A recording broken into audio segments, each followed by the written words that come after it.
I'll get me coat.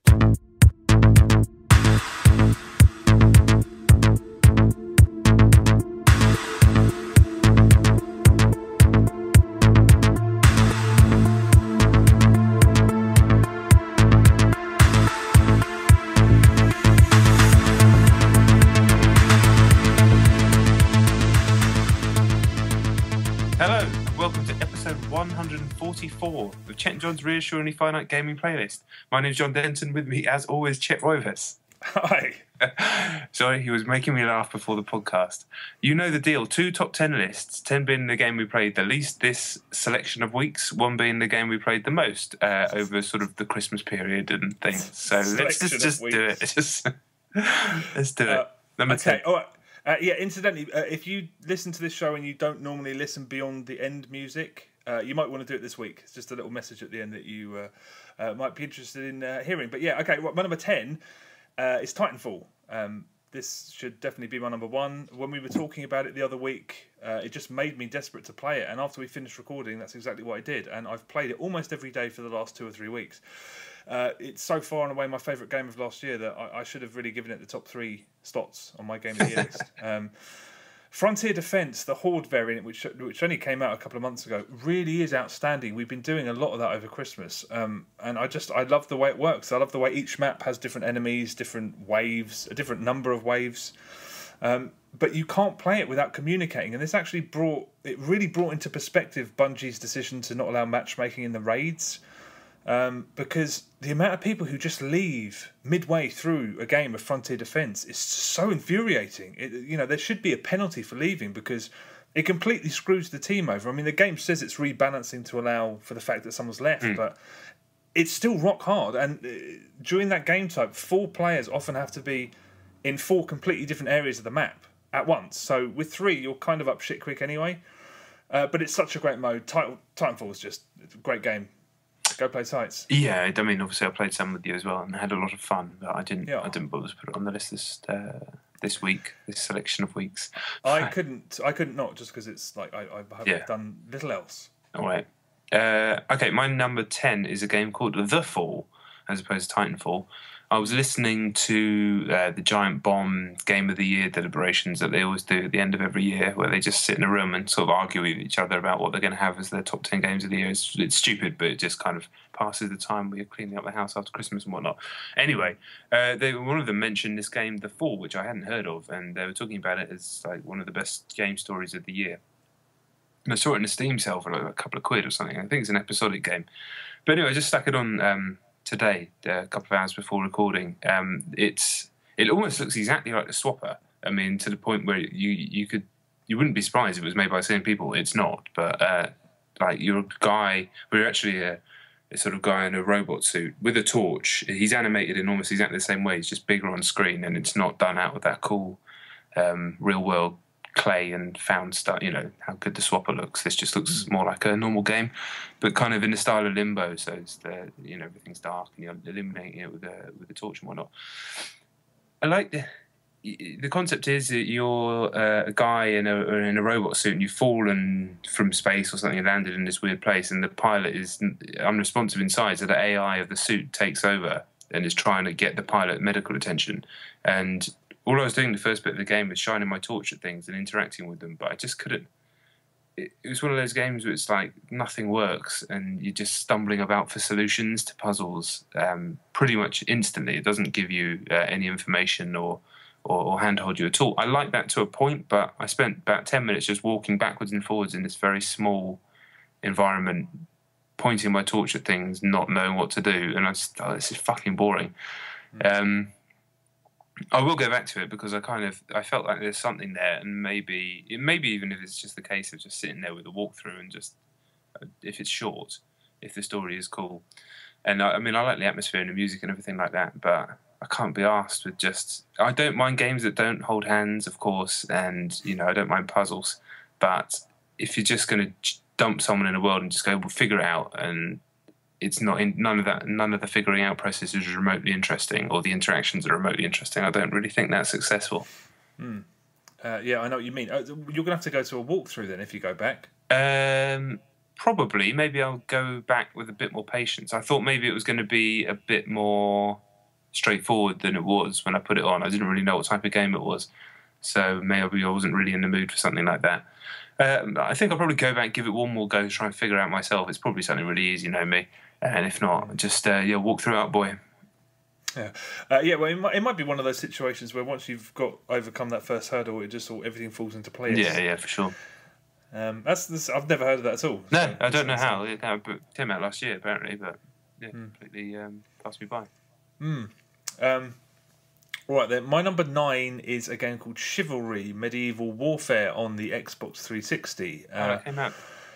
Yeah, I mean, obviously you spoke about it several months ago now, and made it sound really appealing. But yeah, it came out on Xbox Live Arcade very early December, I think. I don't know if it's on PS3 as well. I think it is. But I downloaded the free trial anyway, and on the evidence of that trial, the 360 version is pretty lousy. I couldn't tell at first whether it was just the port or the game in general, but on 360 it feels like everything is happening under like 50 meters of water. It literally feels like that. It's so slow and so sluggish. After I played it, the only versions available in the trial obviously are offline. I checked YouTube for footage of the PC version, and it's nowhere near as slow as it is on 360. I mean, it's not exactly a fast-paced game anyway, but the 360 version is clearly not an ideal port, although it does look quite nice for an Xbox Live Arcade game. I thought it was actually fairly good looking, and I do really like the idea of the game. I watched quite a few people play it on like PC on YouTube Let's Play videos, and they seem to be having an absolute blast. It does look like a great deal of fun, but I don't really want to play it like this, so I just checked out. Yeah, sharpish. I enjoyed the brief amounts that I played on the PC, but it was one of those situations where the people you're playing against were pretty tasty by that point, when I jumped in, so I couldn't really hang. But shame that I don't remember it being slow. I remember it being kind of heavy, but in a satisfying way, not a. Yeah, it's not a fast game, but I mean the difference between there's a pretty big difference between the two versions. Where I just thought this isn't. Yeah, if I'm going to play it, I'll do it. I'll find a way to do it some other way. Yeah. Okay. My number 9 is Spiderman Unlimited on my phone. I saw an advert for this on TV, on a kids' channel, I think, which is becoming much more present, much more. It's happening a lot more. Can't think of the right word. There's loads of mobile game ads on TV all the time now. There's Candy Crush and Clash of Clans. Boom Beach, all these games are advertised on TV in really slick, like expensive adverts, showing how much money they must be turning over. And yeah, this is a Gameloft game. It's a runner, Spider-Man runner, but it was advertised on TV, and it's quite good. It's a freebie, but one of the first things it does after you play through the tutorial is give a little message. It says to parents, it says, you're welcome to play this for free. It has in-app purchases. So please don't give out your password to your kids unless you want them to. It'll once one is bought, it will turn itself off after half an hour. Blah blah blah blah blah. And to kids, please ask your parents. It's just a nice little message, kind of instead of what we're used to, where it's constantly trying to trick you into pressing the wrong thing. And this was way more upfront about it. And it's just a message, but it kind of just left a much nicer taste in my mouth than most of these things, and kind of made me realise that this is a really slick piece of software relatively for what it is, and it is free and I can play it, and I'm sure my boy will play it tomorrow. As for the game itself, a fairly basic 3-lane runner, but looks nice. It's done in the kind of cell shady type Spider-Man style that a couple of the games have been done in. Nice and bright. I mean, you've played the game before, really. It has a nice web-swinging mechanic where at certain points in the levels you'll jump up, and all you have to do is sort of tap and let go of the screen to time your swings, but it just feels nice. Simple stuff. Beating up the Green Goblin, running about, nice. Like a really, really quite nice effort. It's not going to change the world, but way less ugly than. It's not like 90 currencies and ads flashing up and tricks to make you press the wrong thing. That's appreciated. What are the in-app purchases? I'd imagine, I haven't got far enough, but I'd imagine they're just for extra, like in extra continues and stuff when you're running, that kind of thing. Probably some stat boosts or whatever. If they wanted to be really nice, they could have just had an ad remover instead. Yes, but I don't think that really makes them money these days. Doesn't bring in any money, no, exactly, yeah. All right, cool. All right, well, my number 8 is SSX on the Xbox 360. Random. Yeah, well, it's free on Games with Gold in December. I thought you didn't download it then. Was it? Yeah. Oh, I wouldn't have played it anyway. No, I know. So that's true. I played a little bit over Christmas, but nowhere near as much as I'd like to have done. That game is really no joke. It's like a 9 out of 10. I absolutely love it. I still don't know how thrilled I am that it's basically a game about gambling, because the real appeal involves competing for this sort of pot of currency online, and every time you log on it adds your winnings, and it honestly isn't that dissimilar from winning a few quid on a fruit machine or something. The Deadly Descents, which is, they're still overly difficult, and they only ever demand that you learn a very long stretch of course before you can even finish them. So I think those bits are a bit of a washout, but the online global events are as ridiculously cool as they ever were, and it really does have a brilliant sense of community about it, partially because you don't ever really communicate with anyone directly. It's primarily an asynchronous game, so it's just a lot of people buzzing around the slopes, sort of competing in a way that feels oddly gracious, in a way that online games don't feel. I suspect we won't see another SSX game anytime soon, if ever. But this one still stands up. I really adore it, SSX. I really do love it. Did it do well? Do you have any idea? I think I remember hearing it did a mil, but what that means, I don't know. So, well, yeah. At the end of the day, I've got this game, but I would quite like to see more of its kind. Yeah, I mean, that series is one of my all-time favourites. That version, I remember it just being disappointed by the brevity of the courses and the events. The Deadly Descents were a bit shit, but they were really a massive part of the game overall. But what I loved about SSX3 and 4 on tour, were you'd have these incredible 25-minute, 30-minute events, races, and and there's nothing really longer than about 3 or 4 minutes in that version. So I was a bit disappointed, but it still played bloody well, no doubt. Yeah, I love it. Well, all right. My number 8 is Injustice: Gods Among Us on PS4, which was one of the PS Plus games for December. Mm-hmm. Yeah. I played it with my boy and my nephew, and just a bit on my own as well. And I don't know why. I remember liking it when it came out, but there was something about it that I just really didn't like this time. Yeah, nothing really to do with the mechanics, because you play in a 3-year-old and 14-year-olds. On the whole, it would seem aren't really massive into 2D fighting. Side-on one-on-one fighting games. It's not really their world.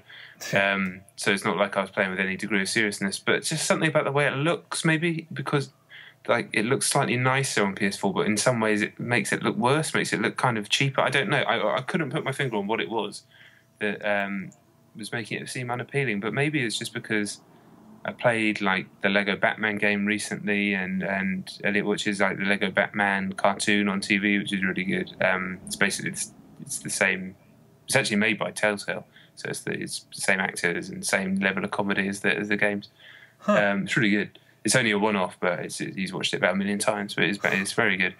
And yeah, it's so drab in Injustice that everything's so dark and grey. I don't know what it was. I don't really. These are stupid criticisms. They don't really. It's not anything. I really know, but just something about it was just kind of off-putting, and I don't know why. Even the Flash is really, really, really, really dark red. It should be all red. It shouldn't. It's no should. You do what you want. But I don't know.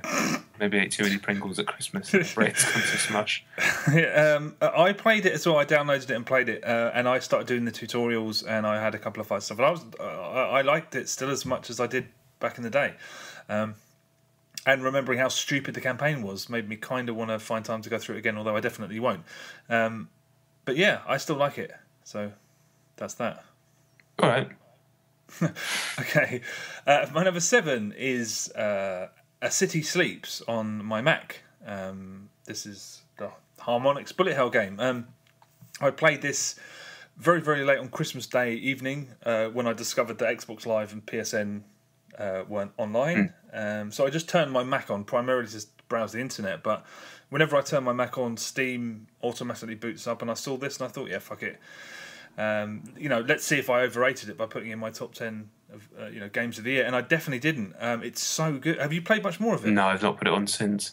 Oh, you really should. I mean, I spoke about it just the other week, so I won't keep on, but it does provide some of the same inimitable brand of excitement that all great Harmonix games do, and it's legitimately a truly smart and well-designed bullet hell game, and that's a special achievement in itself.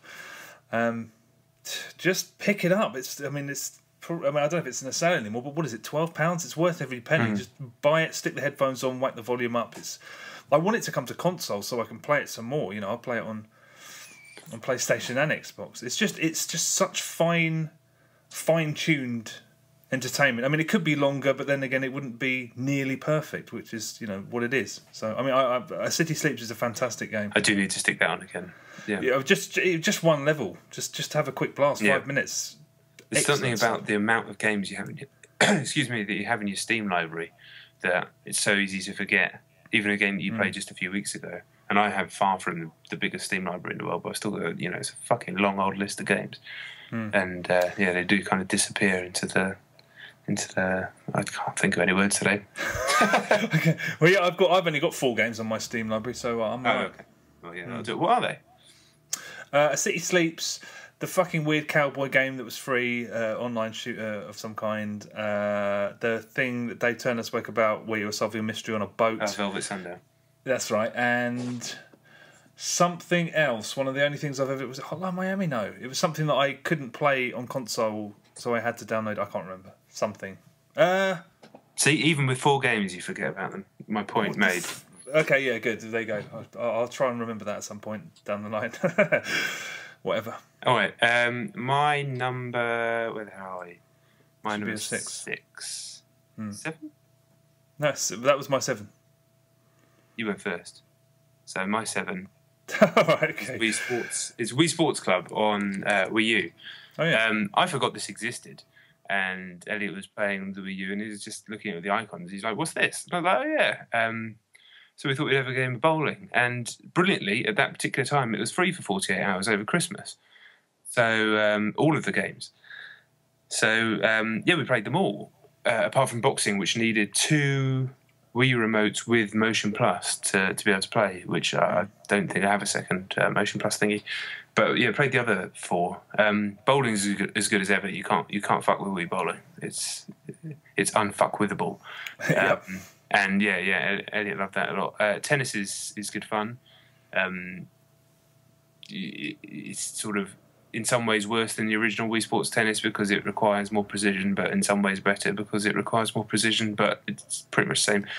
But what they've done, have you seen what they've done with baseball and golf in the Wii U versions? I was really waiting for golf, but I completely forgot about it as well, so no, I haven't. So baseball, the batting's the same as it is in the original Wii Sports, but in bowling you use the gamepad and you actually move it like you would, some 3DS games you have to move the 3DS to look around or whatever, or to things. But this is what you're doing. So you're aiming the gamepad at the screen and moving it around to aim your pitch in a little square, and then lining it up and choosing one of the different buttons to throw a different type of pitch. It's like kind of proof of concept stuff for what the console was always going to be able to do, and it still has the capabilities of doing that stuff, but nobody ever uses it anymore because there's no. It's just nobody ever uses that stuff, do they? I kind of forgot it was in there, but it's a really nice touch. And as for the golf, you actually put the Wii U gamepad on the floor, and you have to swing. It has like a image of a ball on it, and you have to swing the Wii remote over over it. So it's like it's judging your angle and all that sort of stuff, and the straightness of your stroke and everything like that. It's much harder than it ever was, but it's really cool. I was really impressed by the tech. Such a incredibly versatile machine. That machine's kind of so good. I mean, it's not kind of. I mean, it really is so good for so many different things. It went down an absolute storm this Christmas. We had different family over as you do on Christmas, but it was like a range of ages from me, obviously, and like all the way down to 3-year-old nephew, Nat's sisters, all that sort of stuff, and everybody was playing like this Smash Brothers and Mario Kart, and the game we'll talk about in a minute. And to the point where it actually sold a Wii U to my wife's sister's boyfriend. He went out and bought one for them, like, pretty much as soon as he got back, just so they could smash up. He just basically bought all the games that we had. So yeah, I mean, I haven't had that ever, like where non-gamers are joining in. I didn't even think that happened. I've had like where my brother would come and play, or my nephew or something like that, but getting all the girls involved as well. But yeah, what a machine! It's a storm room machine. It really is. Especially now, it's got the software to back it up. Yeah. No, I completely agree with that. To be honest, when I had the Wii, a lot of people would end up buying Nintendo Wiis after playing it at mine. So I just think Nintendo make games that are that accessible that they do have that about them. I completely forgot that golf was coming out. That sounds really interesting. Is it? I mean, does it actually work? The problem is Elliot couldn't do it. Like, it was too much. It was asking too much because he didn't even know what golf was. So you're having to go quite far back before you can explain exactly what you have to do with all the different controls. So we didn't play for long. I had a couple of shots to see how it worked, and it did work, and it was cool. But yeah, we just went back to bowling because it's simple. And yeah, you can't go wrong with bowling. You cannot go wrong with bowling. A genius idea, making them all free on Christmas. Yeah, 48 hours. So really, yeah, smart move.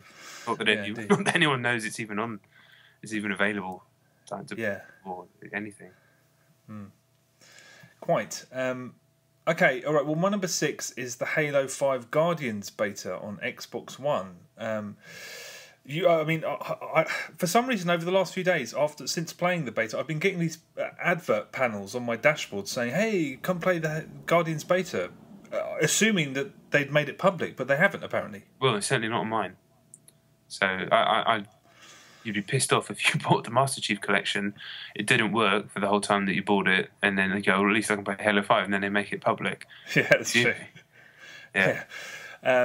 But I just thought it was weird. Why are they targeting advertising at me when I've already got it? It's just an automatic thing if it detects it on your hard drive, I guess. But what are they trying to get me? Download it again? I mean, it doesn't make any sense.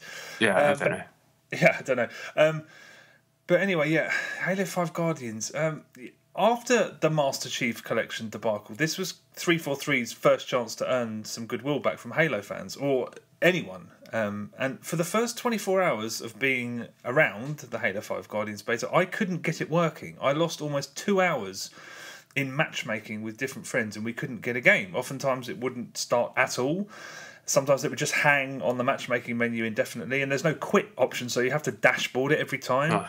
Then it'd say people were in your fire team when they weren't, or it'd say that they had been booted when they were still in the game, so you'd leave, and occasionally one of you would get thrown into a game with a whole other team when for the first 24 hours it was a wreck.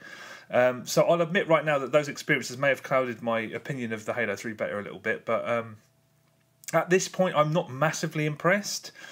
I mean, the most prevalent, or perhaps the only catchphrase whenever there's a discussion about the demise or the decline of an FPS series is, "Oh, they're trying to make it like Call of Duty," and that observation tends to be a bit on the lazy side. I know I said it about Battlefield 4 in the early days, and that was massively overstating the point, but the Halo 5 beta doesn't feel like Halo to me. I know some people have said that it feels to them like a genuine thoroughbred Halo game, but it really doesn't to me.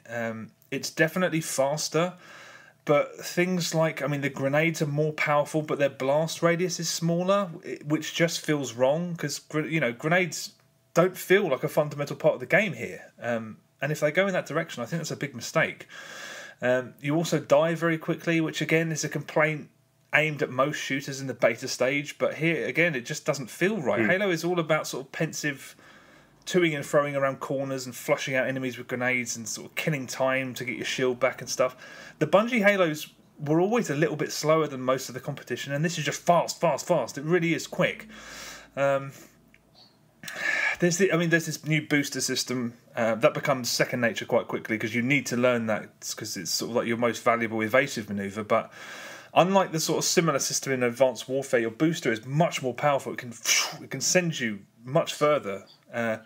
And it has a lengthier cooldown timer, so you can't really abuse it. And there is another system that I really liked where if you look down your sights mid-jump, You kind of hover for like a few seconds. Okay. That's really effective because it flummoxes enemies sometimes when they come around a corner expecting you to be ground level and you're sort of floating, and it allows you to finish an enemy off if they're crouching somewhere. Say so. There is a seriously impressive spectating system, and that's the real standout so far. You can click on a friend in the main menu and really quickly leap into their game, and it starts you at the beginning of that match, so you can watch the whole thing from any player's perspective from the beginning. But then you can fast forward, and I believe it sends you more or less up to date, so you can actually watch it happen live. I mean, it's so slick and so seamless. And this is a system that should be in all games. I've been wondering when there's some kind of spectate feature that's going to come along, and it's the most impressive aspect of the beta by far. With another thing I really don't like is that they've added these little animations after matches of the winning team of Spartans standing around and doing things like high-fiving each other, Right. and it doesn't feel right. It feels like the end of a match on GTA 5 or something. I mean, even if you hate the fact that the Halo universe is so completely bereft of humour and so completely dead serious, you have to admit that it's part of Halo's DNA. So seeing these sort of frat house, you're just like, what? It doesn't feel like Halo. I mean, maybe that's just me, but I just thought it was really wrong. But look, it's not bad. It's actually pretty good. It's just, must it really be so similar to so many other things? Halo is different. It always has been. And who knows about the final game, obviously, but this, at the moment, is a decent amalgam of some games that I already own. I mean, you can't blame 343 for wanting to not just give everyone the same old thing and to put their own stamp on it, but this is not original and it's not distinctive either, and that's a shame. But it's good. It's just, Yeah. When I watched the videos, I did think that it looked a bit coddy. But I was up for playing it, but I ditched. I got my refund on that broken heap of junk, the Master Chief Collection, so I was no longer given access to the beta. But I want to do that, but I despite the fact that I'm not playing it, I should really do it because it's just sort of burning a hole in my hard drive, a very large hole in my hard drive. But yeah, the whole they're trying to turn it into Call of Duty. That's just such a lazy statement. I'm sure I've said it about a million things. It's just, but this really is the speed of it, and especially the grenade thing. The sort of grenades are supposed to be part of the battle. I mean, you can end a game with a grenade. They're like Call of Duty grenades. I don't know. It's good. It's slick. It's well made. But like, what are they going after? I can't believe in this day and age people are still trying to go after that Call of Duty demographic. It's just like, yeah, don't get it. I don't either. Yeah, I think that time is passing quickly. Yeah, I hope so. All right. My number 6 then is actually Mario 3D World that I decided to keep separate from my kind of Wii U chat of the previous entry. Yeah. I played this game to death over the time that I've had it. Elliot's played every level about 5,000 times. We've just done so much of it so many times. I kind of never thought that I wanted to see it again. But I'd never play it in co-op. And he just basically put controllers in everybody's hands and demanded that we played 4-player co-op on it. And we did, and it was absolutely fantastic. It completely changed the way the game plays. I'd never played a Mario game on co-op before, none of the 2D ones either. So I'd never had the whole like half competitive, half cooperative thing that they do. I assume the other ones do this as well, but certainly in 3D World, you're competing for score, but kind of trying to help each other get through the level. It makes the game itself easier, and it's certainly easier to mop up the stars and stuff. But it also it changes the way the levels, like some of the stuff about the level design, you can suddenly see how it's been built with this in mind, as well as being perfectly playable on your own. Yeah.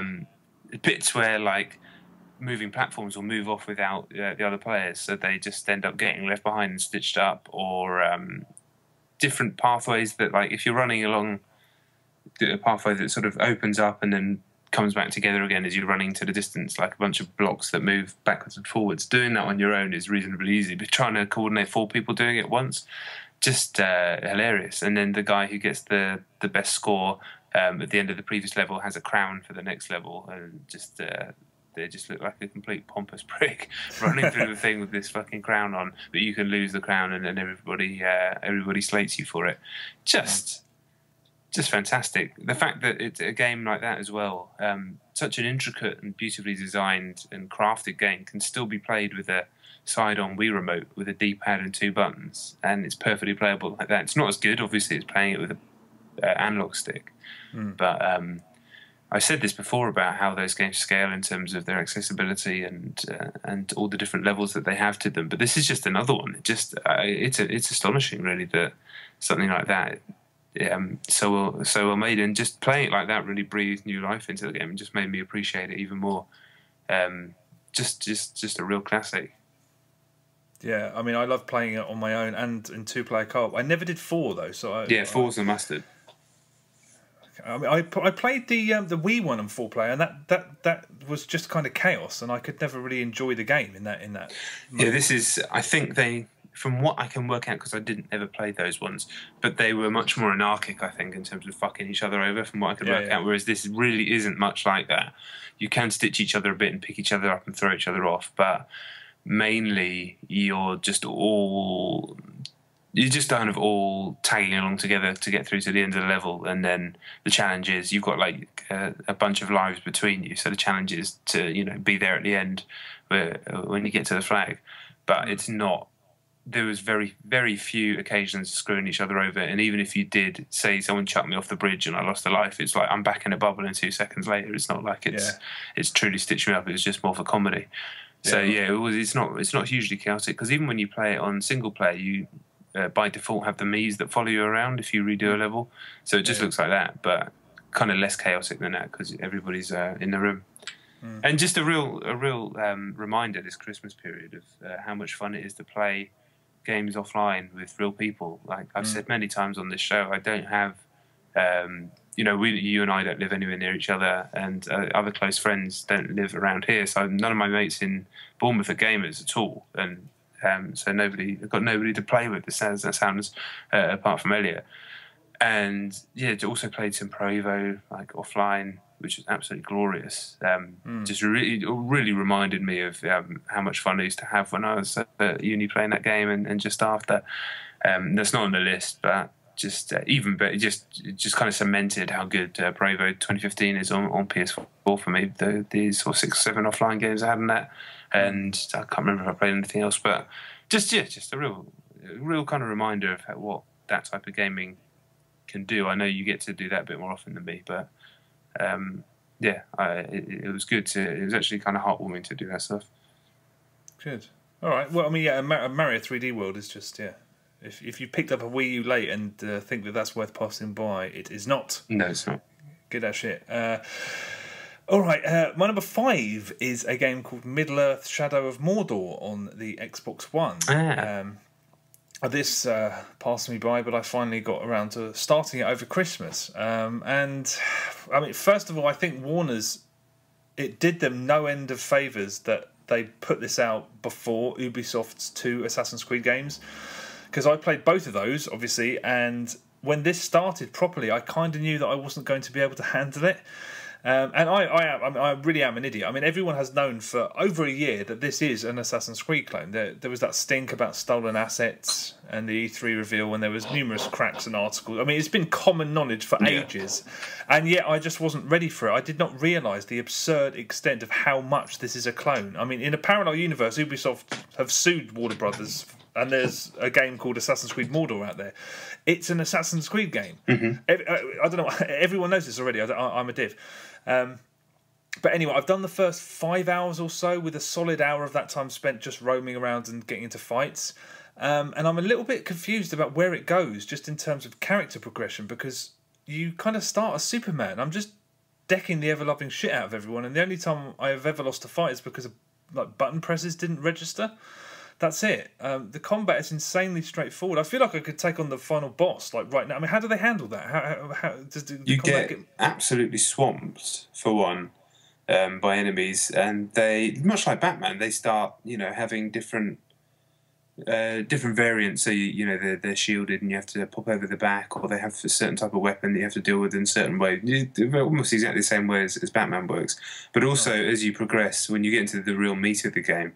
Dealing with the nemesises, and then the war chiefs who kind of head up the different levels of the nemesis or whatever.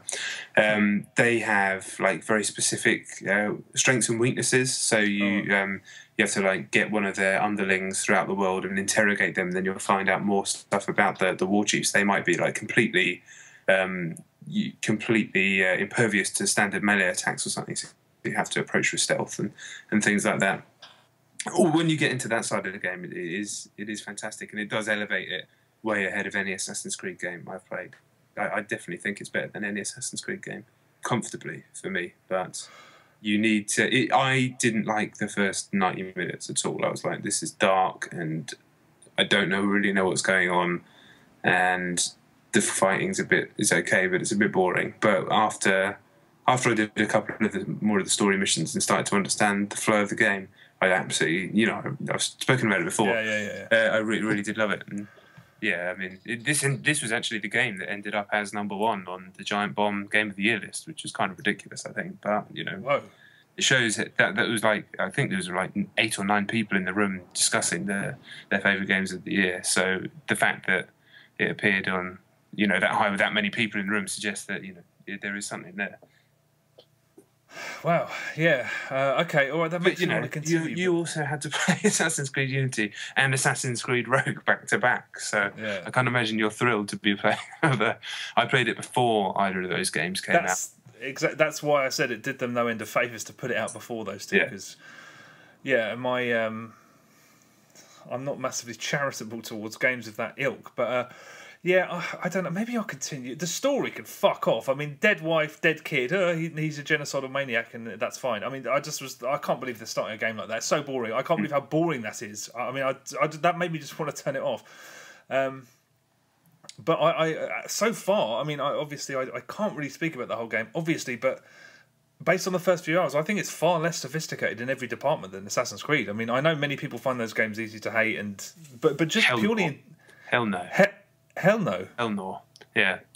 I just completely disagree with that, just because the Nemesis system is so involving. Oh yeah, no, I mean, I'm just talking at this point purely on a technical level.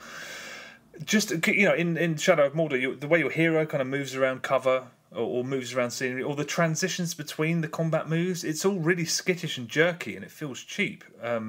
I felt every input and every jerky button press. I mean, I don't think it's a very elegant game at all. It's like playing a 5-year-old Assassin's Creed game on like PlayStation Now or something. There's just I thought the presentation was.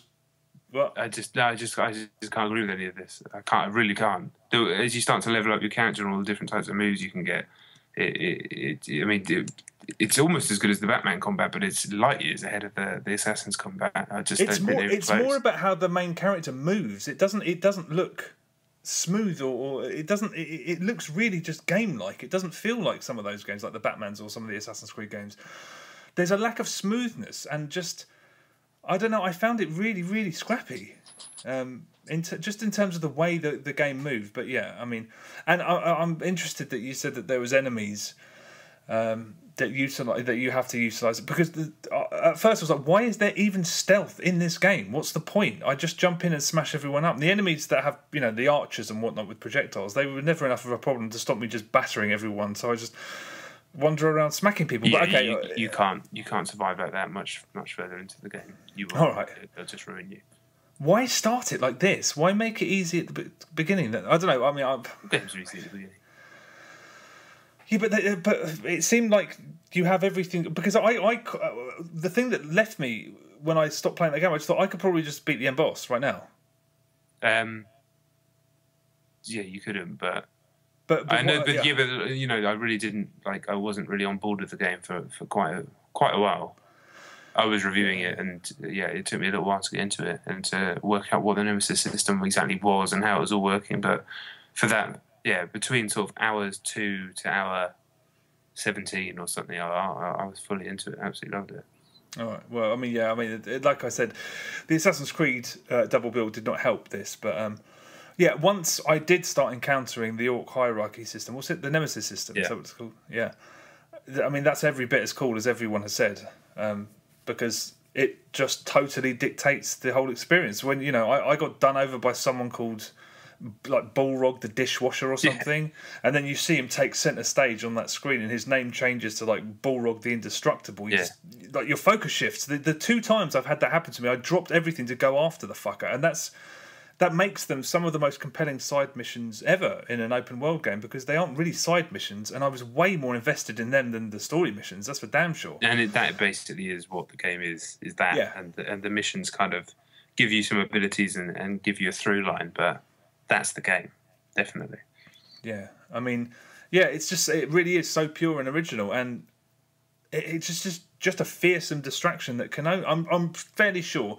Eventually, it can only strengthen your investment in the story. I mean, I'm not far enough into it to see, but I mean, I cannot remember one thing that happened in the story. Oh, can you not? No, I can't remember. The fact that you told me about the wife and kid thing, I was like, oh yeah, that happened at the beginning. Yeah, it was gone from my mind completely. Yeah, I mean, they have really hit upon something with that system. Whether it's enough for me to keep playing it, I don't know. I mean, I think I've had enough already, but I am certain I would have been far keener on it had I not just played an Assassin's Creed double bill recently. Yes. I mean, I do think it's scrappy though. I mean, I was looking at it just thinking, this doesn't look. It looks like a game. You know, some of the the Batman games, especially, you can sort of. There's a smoothness to them, and it's not as smooth as Batman. Yeah. Or Assassin's Creed. I don't know. I mean, I don't know what I was expecting. I clearly was. I didn't know what to expect. I didn't even realise it was an Assassin's Creed clone, despite the fact that I did know it. So I don't know. I played it very tired at the end of a year when I'd already played 2 Assassin's Creed games. I don't know. Maybe I'll go back to it. It just rubbed me up the wrong way. First 5 hours, couldn't get with it. I gotcha. I gotcha. All right, my number 5. Technically, I played this game less than those Nintendo games, but whatever. Is a game called This War of Mine on PC. Another Steam sale job. Have you heard anything about this game or seen anything? I think I'm getting it mixed up with something else, so no. This is a side-on, looks almost like a graphic novel. Ringing any bells? It came out not long ago. Like no. I think I've heard about it. I haven't seen it. Okay. I don't know what it is. Right, let me try and describe it then. Basically, it's set in the kind of the war in Serbia. It's I think it's made by people from that region.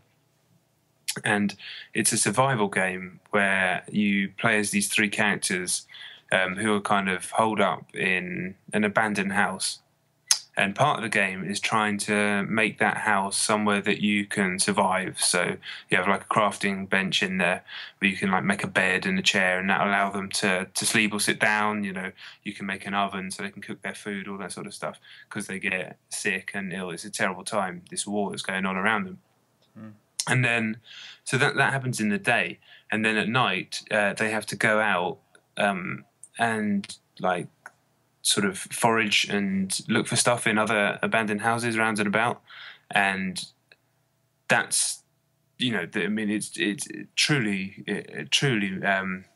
quite an incredible gameplay system, really. The whole thing's done, like I said, in side on with the graphic novel style.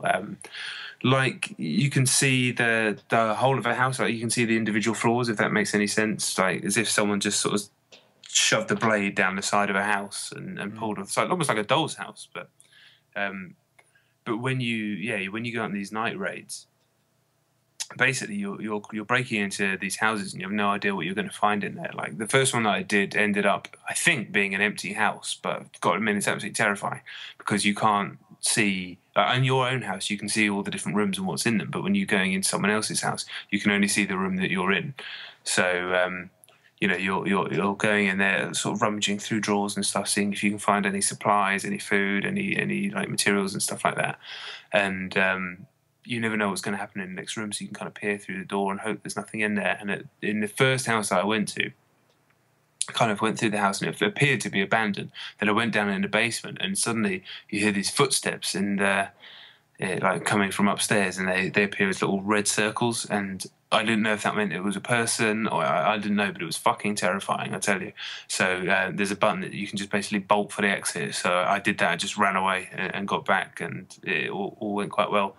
But you get in other raids, there'll be people in the houses and you don't know how they're going to react. They might just shoot you on sight, or you might find a really old sick person. You've got to make the choice whether to to steal their stuff, or these constant choices. But it's not like binary stuff like most games do. It's just, I mean, they're moral by your own morals, really. You're trying to get these three people to survive, and it's done in this.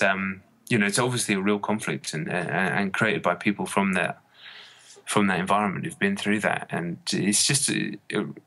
I've played a lot of kind of brain dead games this year and enjoyed a lot of them. I don't mind brain dead games.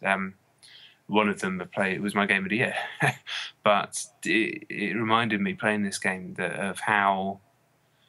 I haven't played enough of it yet, really, to have a fully formed opinion of it. But it's definitely a reminder of how powerful games can be when executed with this level of skill. When they have a singular point that they want to make, but they make sure they marry that to really effective gameplay systems instead of just like doing a visual novel or something like this. The storytelling is completely sparse. There's barely any dialogue in the game, but it's got one of the strongest stories of anything that you played this year, just because. The story, you kind of craft your own story, and the setting and the mood and the atmosphere, and the fact that it's, like I said, something that really happened is really quite powerful, to be honest. Is this a game that could work on iOS? Yeah, I think it could. Yeah, it sounds like the kind of thing that might end up on iOS at some point. It would definitely, I think, work on an iPad. Yeah, because you're pointing and clicking to move your guy. Where are you? Yeah, no, you are. You are pointing and clicking. You're not moving them left and right. I think you can do that, but yeah. So yeah, 100% could work on iOS. I'm sure it will end up there. Yeah, that's what I was just thinking, because it does sound tempting to as something that I could put. I take it a fairly. It doesn't. You don't need an amazing computer to run it. No, I mean, I think it's done in polygons. I don't think it is true 2D, so it probably needs a graphics card and stuff. But it's not. It's not GTA or anything like that. Yeah. It shouldn't require too much. But okay. Yeah, hell of a thing. So it's enjoyable, not sure, but that the tension of that sort of stuff, the survival stuff with all the kind of resource management. Not, I think it's done well, but I mean that's never going to be the type of game I love. But it's like an incredibly somber version of State of Decay with no zombies and just all miserable reality. But that doesn't make it sound very good. But it is, definitely is. Yeah, it does sound appealing, actually. I have to say. Well, I'll check that out in due course at some point on something. Yeah, or at least just like watch a YouTube video or just have a gander into what it is. It was one of the games of the year on Eurogamer. I can't remember whose. Oh, that's probably where I read it. Then that's probably where I'm thinking about. It's like black and white. It's black and white.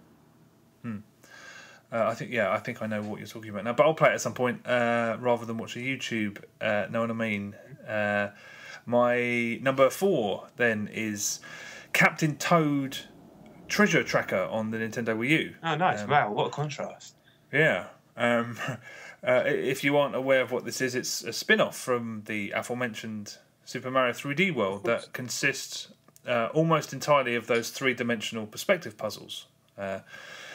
First of all, it's really good looking, but in a completely unusual, very unique way. Nintendo continue to be endearing because they make consoles that enable them to best make the games that they want to make. They're not trying to be part of some stupid race. They just want hardware that can accommodate Nintendo games. And as with Mario Kart and 3D World, I'm pretty sure that the PS4 and the Xbox One couldn't run a game that looks the way this does. It really is a really lovely looking game.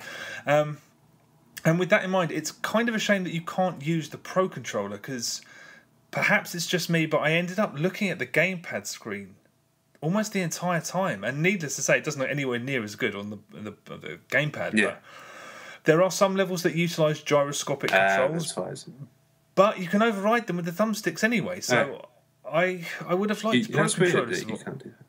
Yeah, I mean, obviously the perspective's on the screen for those gyroscope bits, but it could... Pro Controller support could have been there, I think. I mean, you do have to tap and slide the gamepad screen for like some puzzles, but you could do that with the Pro Controller, really. But hey ho, whatever. The game itself is predictably charming, and it's not as easy as I'd heard. Perhaps it's just because perspective puzzles tend to twist my head a little bit, but I got stuck a couple of times. I mean, the levels are so small that you can't get stuck for too long, but it is a little bit more challenging than I'd read. And it explores a couple of ideas from 3D World, like having to solve puzzles while controlling a duplicate of yourself at the same time. And there are some really cool bits where you have to reveal secrets by manipulating cannons and stuff. But I mean, the game as it is works exceptionally well just because it's so simple. You can't jump. It's pretty hard to die most of the time, and all of the boss battles are very easy. But this is a terrific game for kids. But if you're looking for extra challenges, some of the extras that you go back and hunt for are really tricky and really inventively placed. I mean, that's been some of my favourite parts of the game, going back to go and find some of the collectibles to unlock the later levels. It's terrific. I mean, the other thing is that it also feels like a full game. The concept is more than enough to sustain a traditional sort of 8 to 10 hour experience. It doesn't feel like a compilation of minigame levels. It has been really well structured and really well conceived, and I hope it does well enough so that there might be a sequel at some point. I mean, I think it could work really well on 3DS as well. I'm kind of hoping they bring it to 3DS because it could work absolutely fantastically well there. But I mean, I thoroughly enjoyed this. Thoroughly enjoyed it. It's really special and really unusual. I mean, Nintendo could probably have made a game like this in their sleep, but they didn't. It's another ridiculously well polished and really unusual gem on the Wii U. I mean, I think it's really pretty fantastic. Really, I was very surprised. I'd heard some sort of slightly lukewarm things about it, but it's like it's really close to being top flight Nintendo. It's only a matter of time before we pick it up. I just need to see Elliot being able to do those levels on Mario 3D World, then I'll get it. But yeah, he still finds them a bit too confusing at the moment. But it'll be a matter of time, and just another one to add to the collection. Yeah, it's. I mean, it's. I was just, and it does feel like a full game. I mean, there were concerns, I guess, that it wasn't worth what it costs as a full game, but it is. It feels like it's Nintendo. That's yeah. What do you expect? Well, incidentally, I discovered something really strange. When if your gamepad runs out of batteries and you plug it into the mains, mm-hmm. I don't know whether it's just on this game or on other games as well, but it disables the microphone, and there are some puzzles in here where you have to blow into the microphone to raise little fans. So I was like, and it was plugged in, so I thought my gamepad had bust, but no, apparently that's what happens. How strange. Yeah, that was no idea, but it's Treasure Tracker. It's good, very good. Yeah, I'll play it. I'll definitely get around to playing it. And then old Yoshi's out soon as well. Just keep on coming. The hits keep on coming. Yeah, when's the Yosh out? I think it's early part of next year. I think maybe February. 2015? Yeah, it's not long, because then they've got... Shigsy said Star Fox was out before Zelda, and Zelda's out next year, so... It's 2016. 2016? Old AG said Zelda was out... 2015. This year. This year? I just got confused. Yeah, so when you said next year, I thought, haha, 2015, and you're like, yeah, and I was like, oh no, I still thought it was 2014, so I was trying to say next year. Forget it. But you said Carry 2016. On. Yeah, no, I said 20. Don't worry about what a pair of fucking idiots. Yeah. All right. Captain Toad. Is that Toad's first game? No. Is it? Actually, maybe it is. Toad and his little girlfriend, Toadette. Are they a couple? I don't know. She's in it as well. Okay. Oh, she makes an appearance in 3D World, doesn't she, at some point? Yeah. All right, that's enough of that conversation. Yep. Okay.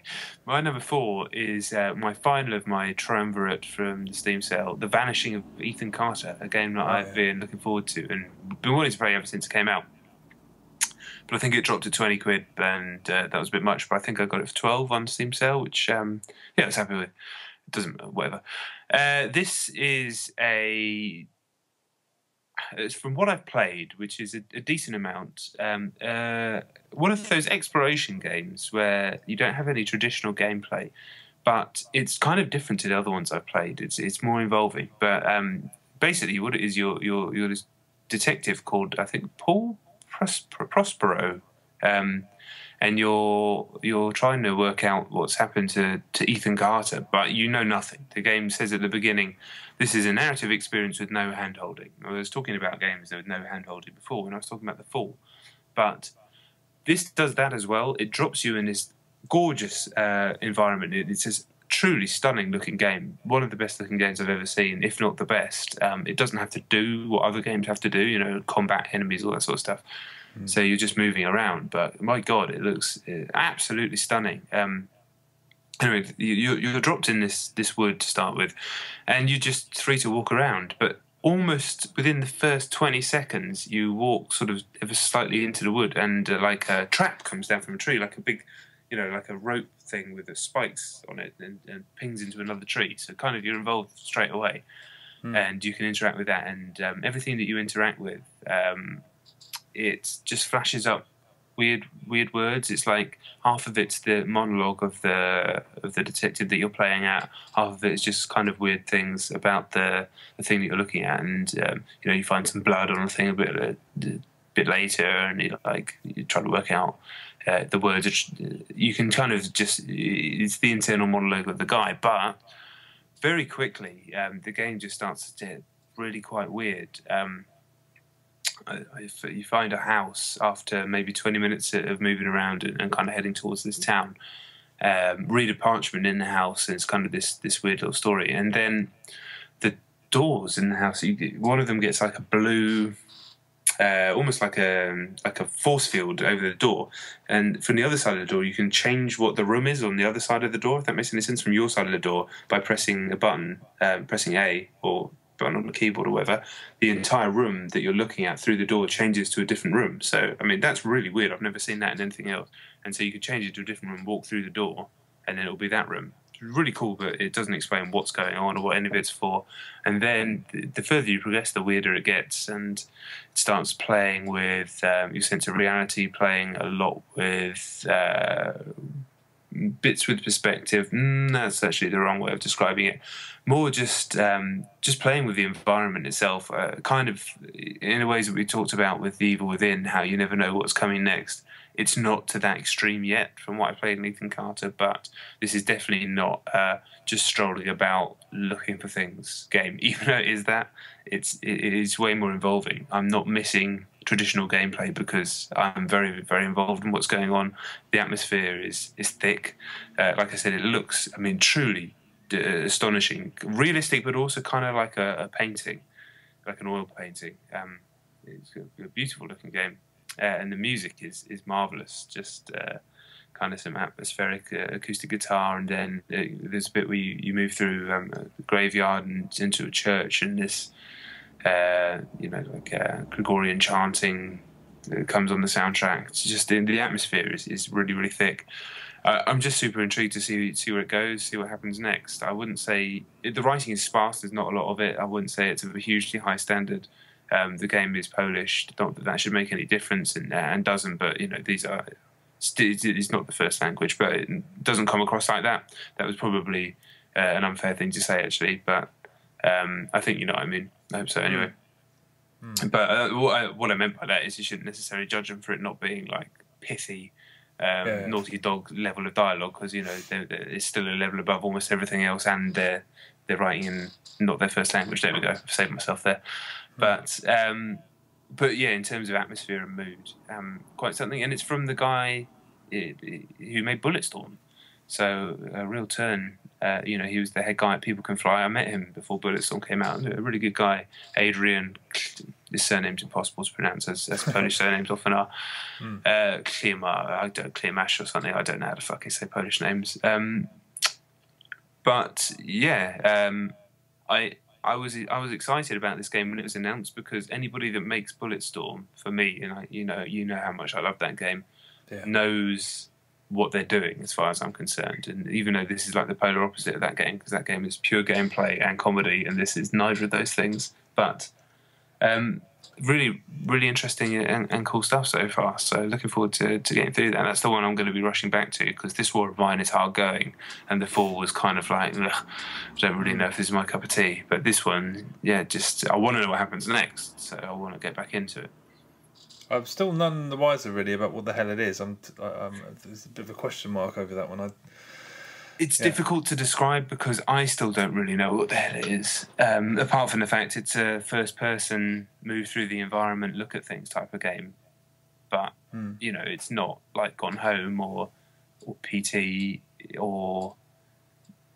Excuse me, it's not really like Dear Esther, even though it is like those games as well, which is a terrible job of explaining, but this is a very mysterious game, so you're just going to have to deal with it, I'm afraid.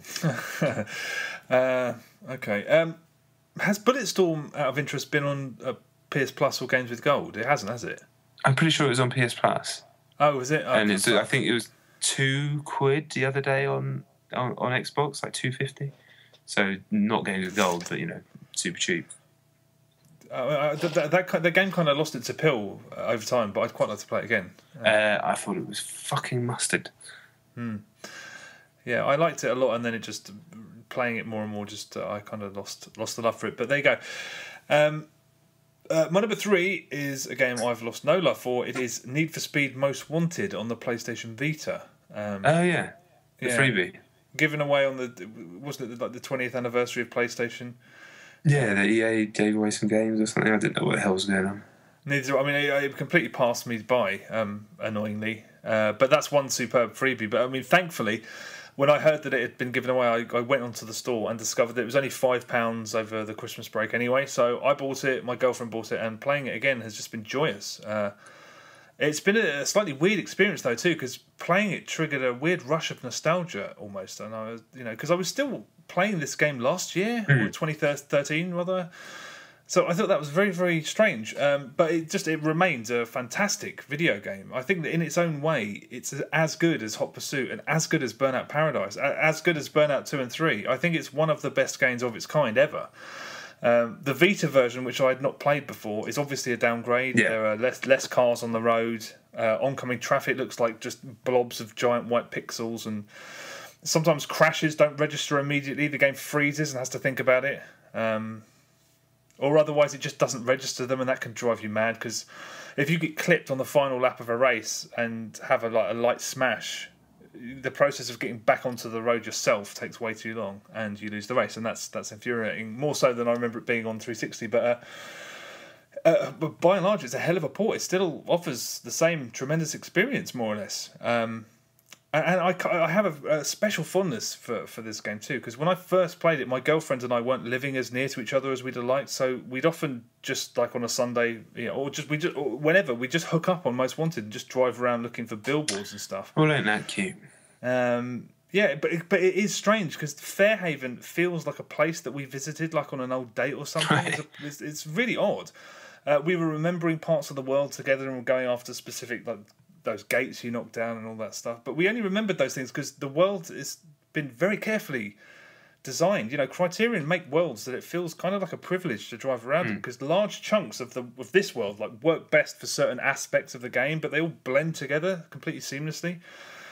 But I love Most Wanted so much that I even kind of like the soundtrack now. And the soundtrack.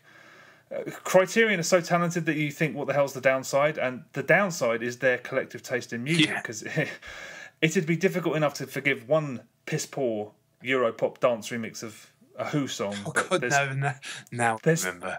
There's 2 in Need for Speed Most Wanted. It is just terrible. That's correct.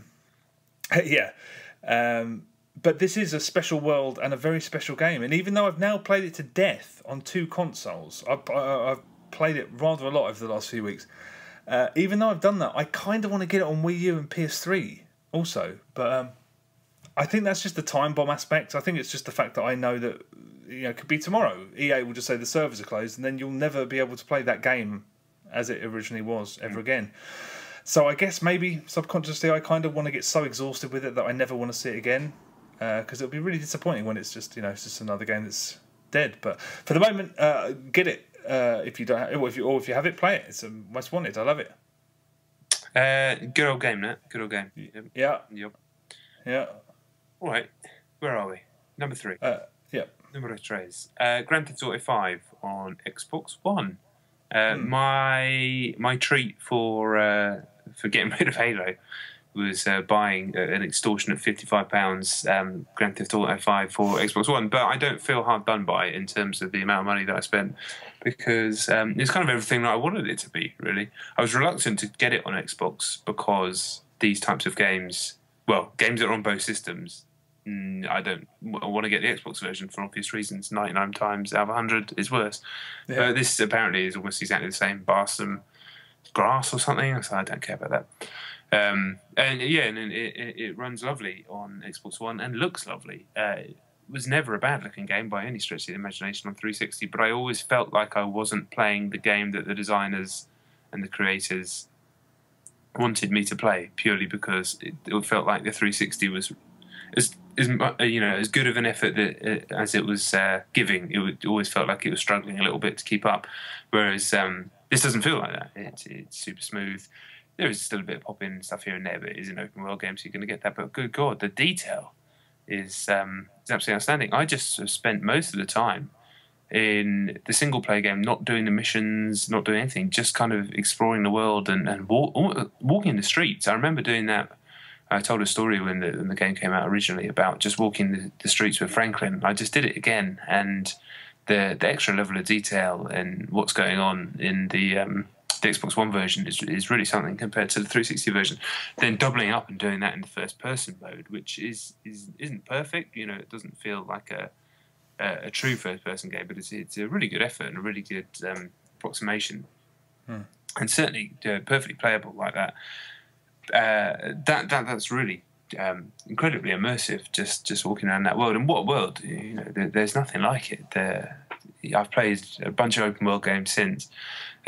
Some are good, some are not, but nothing comes remotely close to feeling as alive as this. Just hearing the conversations that people say. I mean, straight away, I can't remember hearing any of the things that I heard this time previously, even though I played hours and hours and hours before. It's not like you're hearing repeated lines ever. You genuinely do feel like you're kind of picking up on bits of conversations and stuff.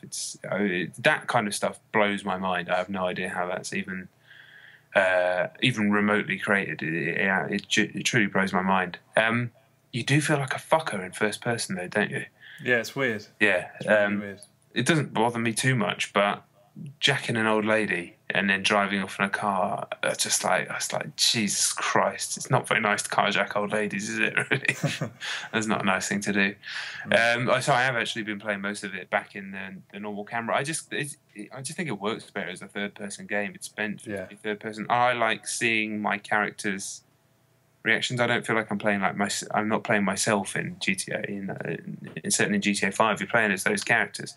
So I like to see the reactions of those characters. And sometimes if you're just walking down the street, I'll walk into the camera to see their face and stuff. I don't know why, I'm a loser.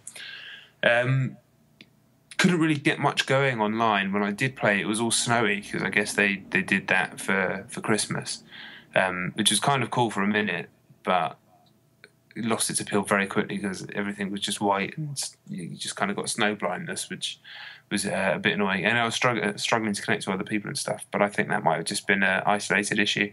So I'm looking forward to getting back into that properly with 30 players and whatnot. But yeah, just really kind of blown away by how good it looks. I mean, there are games that look better in terms of just the way they move and perhaps like some of the distance. I don't know what I'm talking about. Like, you could argue that Destiny is a better looking game than this, but you could also argue that there hasn't been a better looking game than this, if you know what I mean. Just sometimes when the sun hits at the right time and the lighting and the weather and what's going on and just the music and all that sort of stuff. Not that the music should really count to how a game looks, but you know what I'm saying.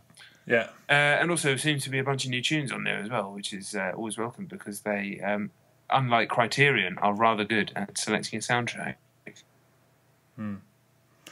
Yeah, I mean, it's not on my list. I'm not sure why, because I've spent quite a chunk of Christmas playing this, because almost everyone I know has picked it up again, and it's insanely good. I mean, GTA Online. I mean, again, those problems are still kind of happening. It's very, very sketchy online at the moment.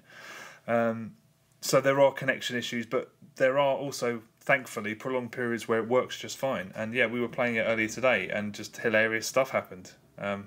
Some guy ran off with a truck we were like a tanker we were trying to steal, And just, Xeno was like, hey, get in front of him, because we didn't know what to do, because he was ignoring the objective point. He was just, carting off on the other side of the map. So as we were in the car, it's always the funniest animation is Xeno's avatar in Grand Theft Auto throwing C4 out the window, because in the end that was our solution, to just blow up the tanker, and that was the end of the mission. But yeah, I mean, GTA Online is just, it's insane. It's the degree of content, and Rockstar games, that it takes them years and years and years, and Ubisoft try and make a game that has that much content on it every couple of years sometimes, and it doesn't work, because the amount of stuff. Grand Theft Auto 5 is a game forever. It's like there's so much content. We were on there and just sort of going through missions and sort of doing some of the multiplayer stuff. It's just crazy how much content there is there. So I think this is just good. I mean, everyone's got it now. It's just a keeper. It's so much fun online. And I started the campaign again, and it's still just. I will almost certainly finish it again, I think. You're going to get through the whole thing, do you think? I started playing it just while we were waiting for the connection issues to stop being a dick, and I thought, I could almost certainly play this again. Yes, it's supremely good. Yeah, I was feeling like that myself. Well, especially as I've never finished it. But I do want to. I just can't face doing that fucking submarine heist again. Oh yeah, that wasn't. I've done that twice, and it's so boring. But yeah. Maybe. I want to. I mean, I'm so glad I have it. Just to, I spent hours just pootling about. It's an incredible world to inhabit.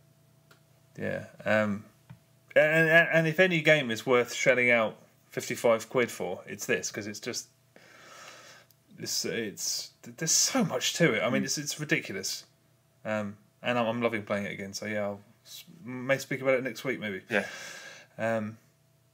Okay, well, my number 2 is Lara Croft and the Temple of Osiris on Xbox One. I forgot that existed.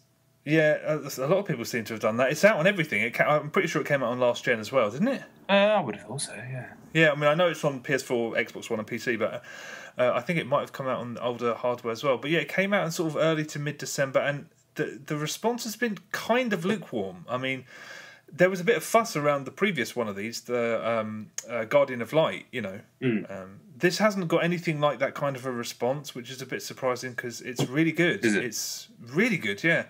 I mean, I was a massive fan of Guardian of Light. I thought that was one of the best Xbox Live Arcade games ever, really.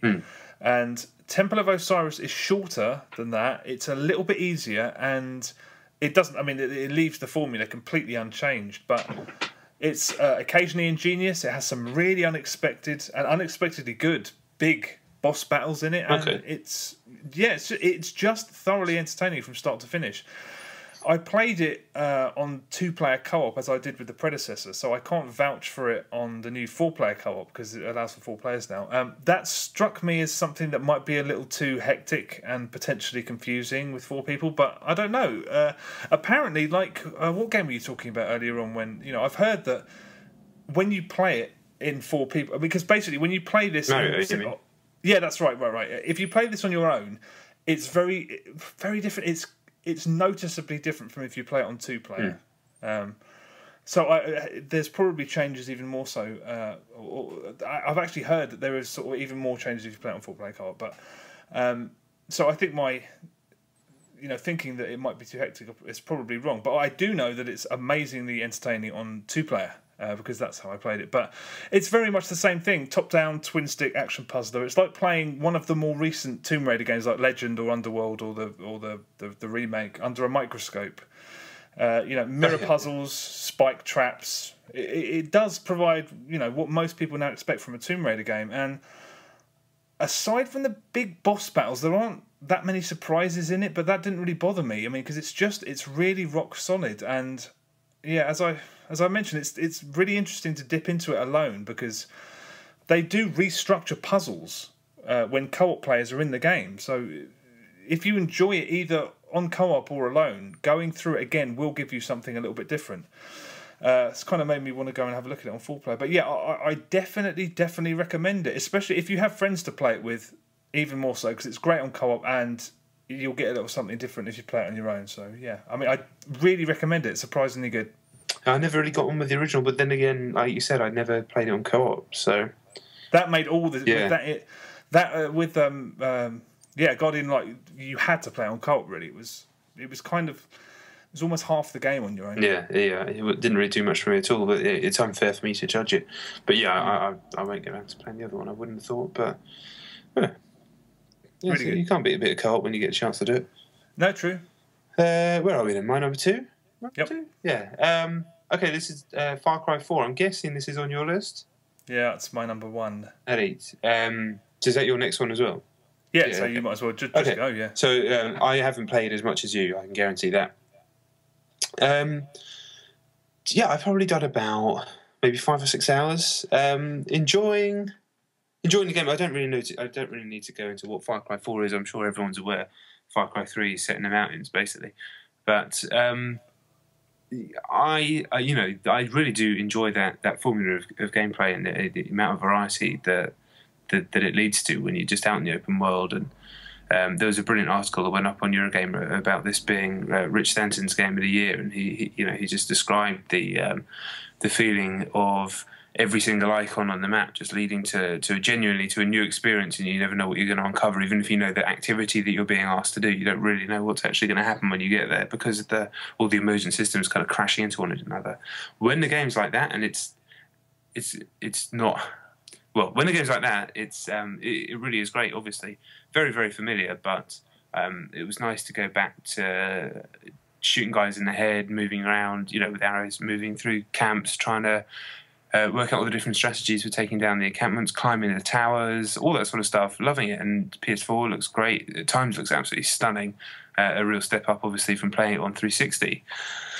But I just don't know if I can play it much more because the animals are too annoying. They're just too fucking annoying, and I don't know if I just had a bad run or what it was, but it's utterly infuriating. I get it, like in 3, occasionally, and it did feel like it was only occasionally, you'd be setting up to do something, and then you'd get, attacked by a big cat or a dog or whatever it was that attacked you. And that happened sometimes, and it was always a bit exciting, and never remember it being a problem. But in this, I can't do anything. It feels like I can't do anything without getting just laid into by animals. Absolutely laid into by animals. And, I mean, it's just utterly infuriating.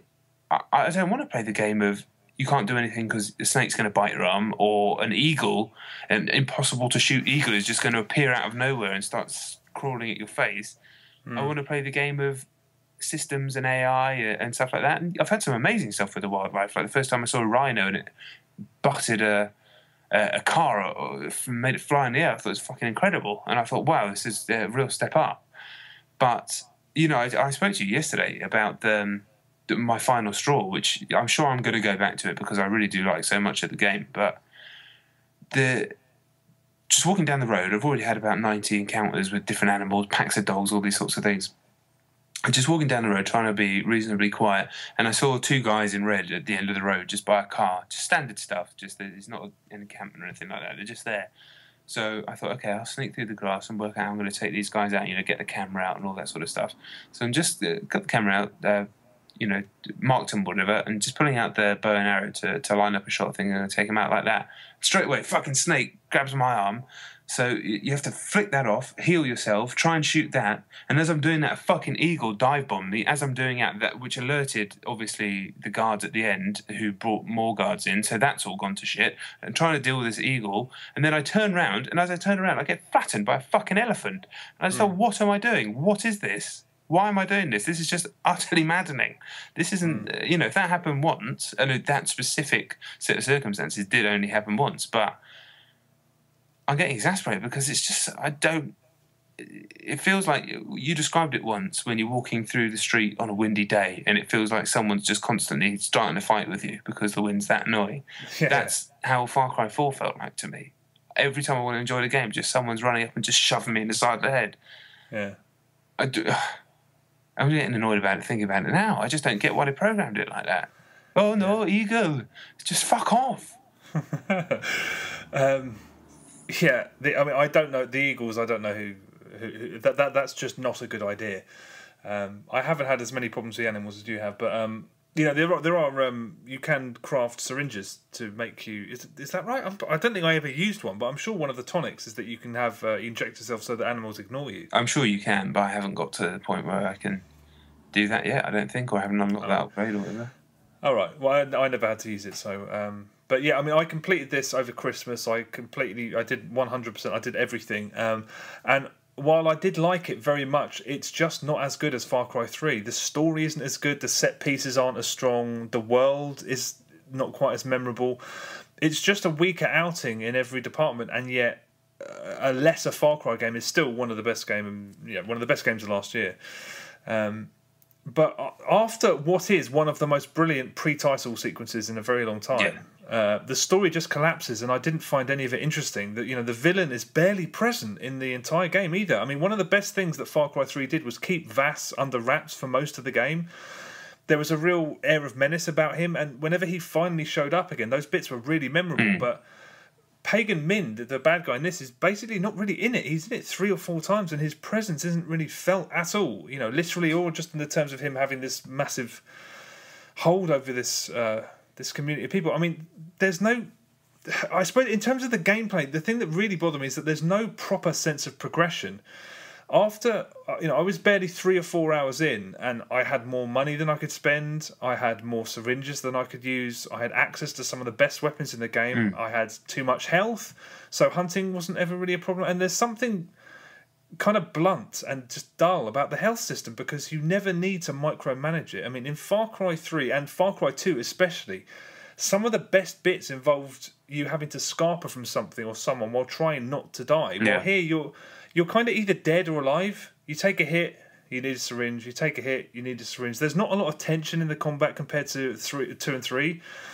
And in general, the game is just a little bit scrappier. I mean, as with Dragon Age Inquisition, which I spoke about a couple of weeks ago, you have to accept and expect issues in games that are as vast as games like this. But the problem with Ubisoft at the moment is that they're putting content before immersion, and these are supposed to be immersive games, but these problems completely pull you out of the world and ruin that. I mean, I think Far Cry gets off easier because you're in the wilderness. So, Assassin's Creed Unity, you have to, they need to create the illusion of shitloads of people, and this doesn't. So that's one saving grace. But one thing that always ruined the illusion for me, and some of the fun of the game, is that there isn't as much freedom as there should be in the combat, because there are missions that purport to be stealth, and they're just not. You can look at tackling an outpost stealthily and spend time plotting your route in and whatnot, and what order you're going to kill the guards in. And then the first guard you kill can instantly alert everyone. There was one outpost which,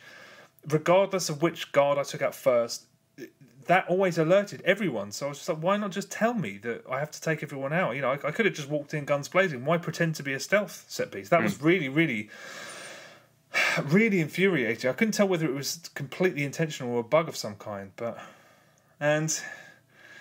Just in terms, I mean, the radio broadcasts from my car radio had a habit of playing during cutscenes randomly. Right. And yeah, like you said, the fucking eagle attacks. I don't know who thought that was a good idea. They often fly at you during combat, almost exclusively when you're already in combat. They move too quickly to shoot if you're already being attacked by something. So, I mean, it's just a better system would it be if you just dropped a health syringe and stepped on it, because that's all they do. They force you to heal yourself once and then they fly away. I mean, if you try and shoot them, you're going to get attacked by whatever you're in combat with. So there is real brilliance in Far Cry 4, but because of things like that, I just couldn't get lost in it quite enough. But in terms of the new stuff, I mean, to be fair, a lot of the new equipment and systems are very good. I mean, the mortars are really dangerous and really difficult to use. So they add a kind of unusual layer of drama to sort of some of the action set pieces. The rappelling is nice, albeit quite glitchy on Xbox One at least. It's a really good solution to the problem of being presented with a massive cliff and no way to get around it. Other than you're having to walk around it for 10 minutes. So that's really welcome. But have you done any of the drug-induced bits in Shangri-La? No, I've not. I've spent more time just exploring than progressing. If that makes sense. Yeah, of course. There's these hallucinatory bits, as there are in so many games these days, and they're really quite poor. I mean, conceptually and just in terms of their overall entertainment value. The much shorter comparable bits in Far Cry 3 were far superior, the bits where you went hunting for those mushrooms. But and the mad scientist character in Far Cry 3 is a far more compelling character than the equivalent in Far Cry 4, which is that he's replaced by these sort of shady European con men. It's just not. it's not quite the same. And the other thing is that the people you're trying to, the sort of people who are on this island, who you're essentially trying to save, they're just a bunch of yahoos. Whenever you save them from enemies or you save them from animals, they just fire their weapons into the air. They're just idiots. It's like, statistically, if you keep doing that, you're just going to shoot down some kind of important aircraft and the power structure will sort of crumble from the inside. I might as well just leave because they're just firing their guns. You just drive past them and they're just shooting their guns in the air. I mean, sometimes they're shooting at eagles, but a lot of the time they're just celebrating or something. Yeah. I was just like, again, you can't. You just like, and here's another thing, a weird thing that happened to me with regards to losing yourself. I never Far Cry 3, although the interactions weren't a vast number of them. You always felt like you were still in a place. In Far Cry 4, something happened where I saw a woman being attacked by an eagle. So I jumped out of my car, I ran and shot the eagle, but I also shot her in the head. So the eagle was dead, but so was the bird. So was the bird and the bird were dead. But then her husband was standing by the roadside, and I walked over to him. He's like, "Can you fix my car?" I was like, "Okay." So I fixed his car, and he just got in and drove off, leaving his dead wife by the side of the road. I was just like, something, nothing like that ever happened to me in Far Cry 3, and it's just another of the many things that just kind of meant that I couldn't get really, really, really lost in it. But overall, despite all of those problems, it still has more than enough of that unique appeal and the unique magic that this series has to make it almost a must-play. I mean, if you haven't played a Far Cry game before, this isn't the best place to start, but you definitely won't be excuse me. Sorry, you definitely won't be disappointed. It's definitely not as good as Far Cry 3, and it's definitely not as good as Far Cry 2, but I still rather liked it, despite all of its problems. Yeah, I'm definitely going to go back. I just hope that I had a bad run with the animals, but I'll never understand why they ditched some of the really great stuff about Far Cry 2, the truly, truly great stuff. The stuff with the companions. I mean, now you can call in someone to help you out in missions here, and I thought, oh my god, they kind of brought back the stuff from Far Cry 2, but it's nowhere near as in depth. I mean, that stuff was you kind of forge relationships with these other mercenary scumbags, and then they might fall in combat, and then the amazing moment where you have to kill them, just I mean, that was incredible. Why you ditch that system and kind of keep some of the other stuff, and then introduce a system that's 10 times more annoying than your gun jamming. I think getting attacked by an eagle is way more annoying than your gun jamming. I think. Yeah. But, whatever. Far Cry 2 for me will always be the one. I mean, stuff like the encampments in 3 and 4 are so much better than the respawning things in 2. But don't get me wrong, but some of the bravest stuff in 2 got ditched, and that'll always be a shame. Like the enemies that help each other, one goes down and the other one will help the other enemy, or you might get a wounded enemy that comes around and tries to still kill you while wounded in 2. All that stuff is amazing, and it's just fun. It's just such a shame. Yeah, but what do you do? It is weird that there aren't. That's probably the primary shame of it, is that there's not many surprises. And incidentally, that system where you can call in troops to assist you, I never used it once, because on the 5, 6, 7, maybe 8 times that I attempted to use it, they're like, "Oh no, sorry, we can't in this scenario. We can't come and help you." It's like, well, I mean, I need your help. In all of those times I attempted to use that system, I couldn't. So I don't know when you're supposed to use it. I mean, I did it in almost every scenario in the game, it felt like, and it wouldn't let me use it. So I don't even know what that system's in the game for. What I felt weird about that system is I did manage to call in a guy, and he turned up and he helped me and he shot some guys. And then you can give him 2 commands: follow or wait. Fine, it's like a Titan. Yeah. But so my only option is just to have this guy with me until he dies. I can't just go, cheers, you can go home. You have to stay with me now until you die, or you can stand on the spot here forever. That's weird. Yeah. That's. I'm sure. I mean, please don't think that I'm launching that as a major complaint against the game. I'm not. No, I mean, at the end, that doesn't matter. But to an extent, some of the things I mentioned don't matter. It's just that it stopped me from being able to get completely lost, because the 2 and 3 are just like, I was in those places. Yeah. Here, I just felt like I was in even Blood Dragon. I was in that weird place, even though. That's same as that. Yeah. And the sort of inclusion of the Assassin's Creed Unity style emergent events where you just drive past and there's 2 guys, kill them. There's two guys killed them. Yeah. Just happened to be walking around. It's just fucking lazy. But yeah, it's still well worth playing, and there is brilliance in it. So I do think people should have a crack at it. Yeah, for sure. For sure. Right, what was that? So that's my 2, your 1. Yep. Yeah, so mine was Destiny. I wasn't. Blimey. I mean, it is obviously, but the reason that I brought it up is because finally, I never thought that I'd get a chance, to be honest. But we finally did the raid. I say did the raid, we didn't finish it, but we did about half of the raid this weekend. The first raid, the Vault of Glass. I know this is old news to many people, but you mentioned earlier talking about what were you talking about? Oh, the Frontier Defense in Titanfall, about Bungie's matchmaking in Destiny, or lack thereof for the raid. And having played it, I'm with their decision.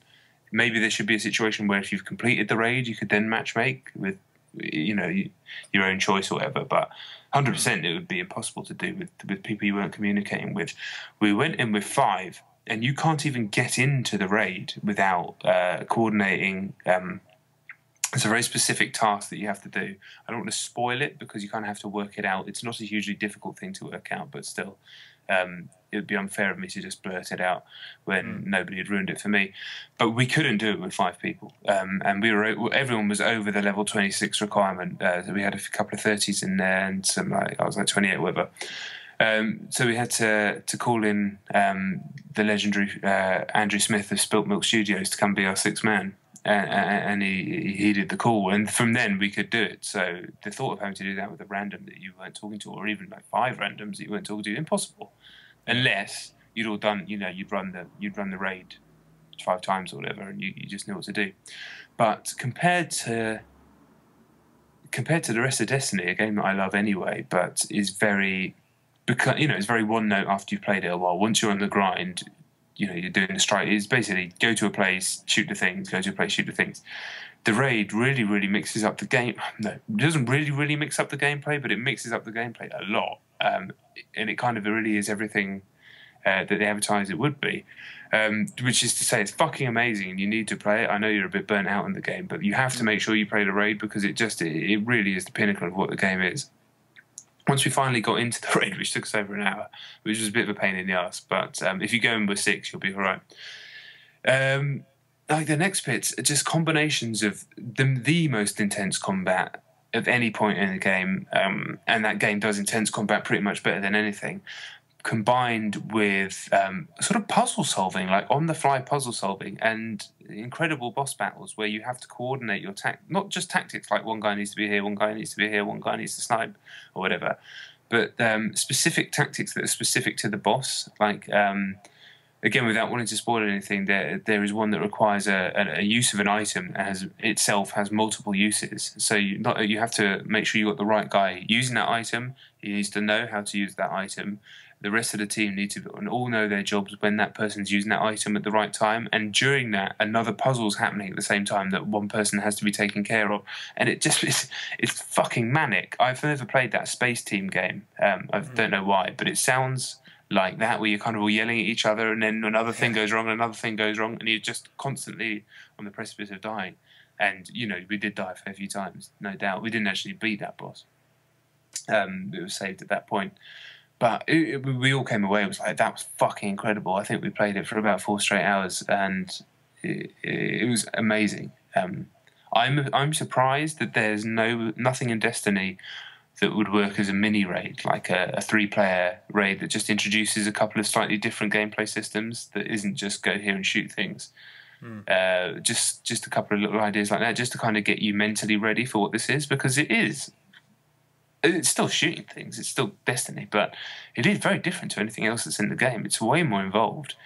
And it definitely is the real pinnacle of what the game is. A lot of the dialogue and discussion in Destiny is what it didn't manage to do, how it ended up being disappointing, or the lack of this, the lack of that, whatever. But there's one, and now presumably 2, assuming that the second raid is as strong as this, which are really, some of the best, some of the most well-pitched, well-designed, and most ingenious co-op action stuff ever, like for 6 players as well, which is a lot.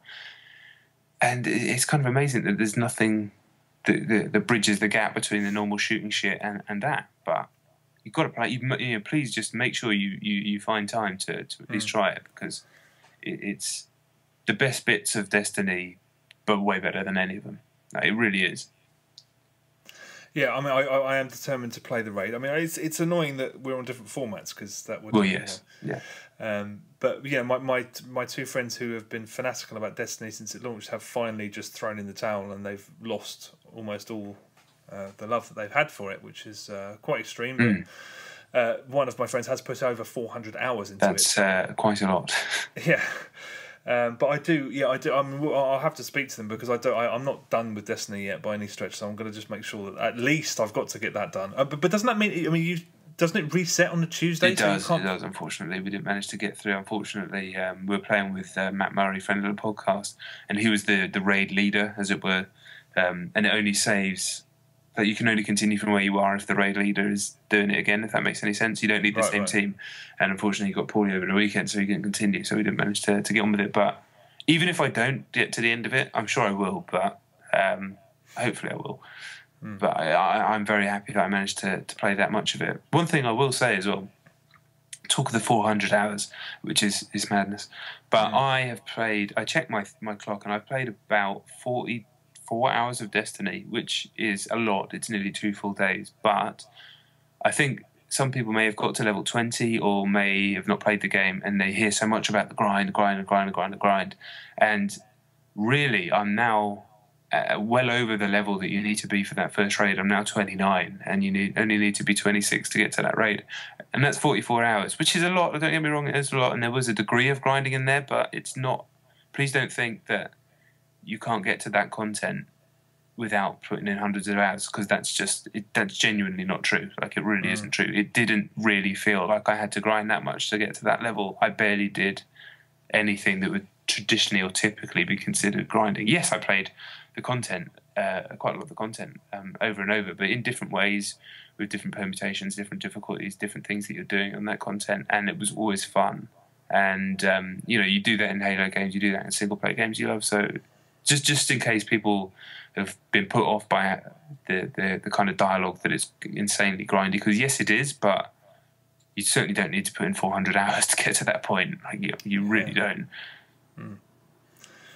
Yeah, no, I mean, I've said this 100 times, but I do like the idea that in a few years' time, we'll still be able to. It's always going to be there. I mean, that's one of the things that I find appealing about it, is that I may not do the raid tomorrow, but I might do it next year. Even, who knows? I mean, the fact that the next lot of DLC isn't it like not coming out until September or something? The next expansion is in March.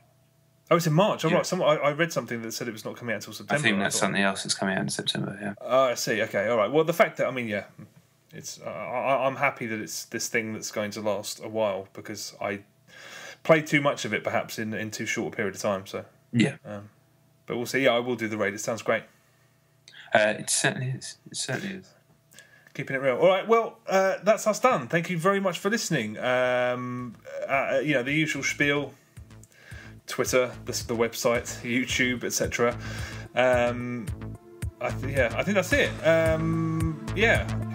Thanks for listening. We'll speak to you next week. Yes. Goodbye.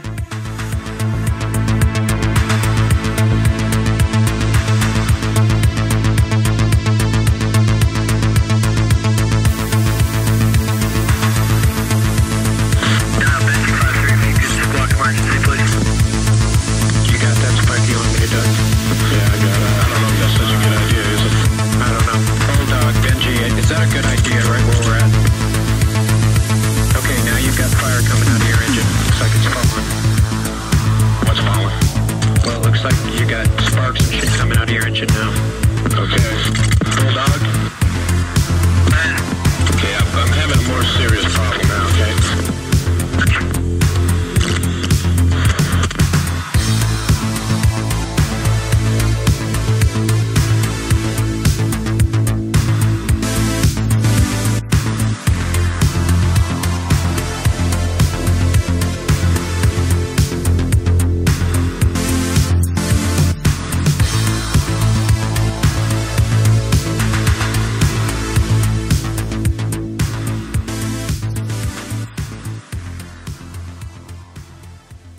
Okay, what should we just do it? Yeah, I guess so. Yeah. Okay, all right. Well, hello again. This episode 144 has been the penultimate episode of Chet and John's Reassuringly Finite Gaming Playlist. Next week's episode 145 is going to be our last episode. Yeah, it's come along quite suddenly, I guess, but it happened to us quite suddenly. We decided we were going to pack it in, so to speak, because, yeah, there are many reasons, really, but it's become this show, everything that goes with it, the YouTube channel, the recording, the playing of 10 games, it's just become very, very close to being a full-time job, and it's a full-time job, obviously, that doesn't pay, and it's just... The other thing is that when we started doing this program, it was basically what John and I were doing was talking about work, and now it's just not a viable situation to be in. Right, I think that for the foreseeable future, the way people are going to freelance about video games is when they have a job and they do it on the side, because it's not really. It's not really an avenue for someone looking to earn a full-time wage on a freelance basis. But yeah, that's a couple of the reasons. I mean, I suppose. Yeah, I mean, it's a shame. Obviously, Chet and I have known each other for, I think it's like 14 years or something now. So, we're obviously still going to be very good friends. And you never say never. We may jump on and record a show again at some point in the future for whatever reason. But certainly no guarantees in that stretch on that front. But yeah, I mean, I think subconsciously and without actually saying it to each other, we've both been kind of feeling the strain this year on doing this show in a way that we hadn't previously. As Chet said, when we started, he had a specific job at one company where he was reviewing a ton of games. I had a specific, my freelancing, I was doing a ton of mobile games. Pretty much the same games were getting played during the week, if at minimum 7. And it was easy to fill the gaps. Now it's like quite often in the last 6 months it has been no games have been played during the week for work. So trying to find 10 games to play and talk about with any degree of authority it became increasingly difficult. The work Chet did in the YouTube channel, I mean, I did just a few videos, and I know how long they take just to put them together, even though they're just of podcast clips and stuff. They still take a number of hours to edit and upload and do all the different bits and stuff like that. And he did infinitely more than I did on that front. So and in terms of the video gaming freelancing gig, like, quite frankly, it isn't a viable career at the moment. There's been a lot of stories even today about Patreon and all that sort of stuff. Some people are moving down that avenue, but like I think come May this year, this will be the 10th. I've done it for 10 years professionally, and if you're not working for an outlet, which I haven't been for a while for various reasons, it's not sustainable. And yes, I do other things as well to kind of maintain and support family and whatnot. But when the wage it's not the wage, but the money that you can earn from freelancing now is less than I could have earned 10 years ago, and which is in turn less than you could have earned 5 years before that, something's not right. And it's just getting to the point where it's just getting silly. I'm not saying that I'm never going to write about video games again. I absolutely am. I still love doing it, and it's an amazing privilege to be able to do so. Ridiculous that you can get paid for doing such a thing, but fundamentally, I'm not 22 like when I started. I'm 32, and it's kind of come at a time. The ending of the podcast has come at a time for me personally where the whole culture of what video games journalism has become is just so different to what I like doing about games journalism, kind of why I got into it. And this podcast has been kind of the last bastion of what I like doing and what I like discussing within games journalism. But when that's become too much physically to do, then you have to call time on it. We've never talked about very specific things that happen in games last year. A lot of fallout and drama and all that sort of stuff, because it just seemed so stupid to talk about, because it was so obviously the bad stuff was so obviously bad that you'd be an idiot to ever think otherwise.